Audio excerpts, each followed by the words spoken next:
जे Vidya Pratishthan Sharadchandra Pawar centre of excellence in artificial intelligence ज्याची खऱ्या अर्थाने ग्रामीण भागातल्या मुलांच्या करता मुलींच्या करता गरज होती। नेहमी उद्याला आपल्या मुला मुलींना काय शिकवलं पाहिजे, कसं आपण तयार केलं पाहिजे, हाच विचार सुरुवातीपासून पवार साहेबांनी ठेवला। त्याच्यानंतरच्या काळामध्ये देखील ज्यांच्यावर जबाबदारी पडत गेली त्यांनी देखील त्याच रस्त्याने पुढे वाटचाल केली। आपल्याला किती लोकांना माहिती आहे मला माहिती नाही, परंतु गौतम भाईंनी शून्यातनं 1988 साली त्यांच्या व्यवसायाला सुरुवात केली अडाणी ग्रुपला।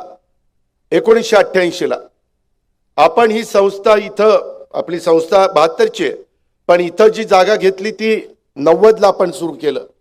मला बरेच जण म्हणत होते, मी नाव घेत नाही, परंतु इथं कोण येणार आहे, 5 किलोमीटर बारामती पासून लांब आहे। आज ह्या विद्या प्रतिष्ठान सगळ्या ज्या भोर असेल, इंदापूर असेल, पुणे असेल, जिथं जिथं विद्या प्रतिष्ठानच्या सगळ्या शाळा आहेत, ज्या काही आपण शिकवतो, तिथं आज जवळपास 35,000 विद्यार्थी विद्यार्थिनी तिथं शिक्षण घेत आहेत।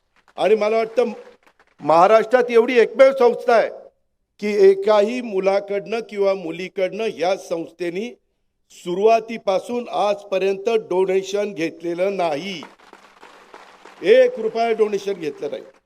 उलट जर कुणी गरीब असेल, काही आकस्मिक कुठला त्यांच्यावर प्रसंग आला, करता माणूस गेला, तर त्याही मुलांना मुलींना मला गौतम भाई येताना विचारत होते की कसं तुम्ही करता।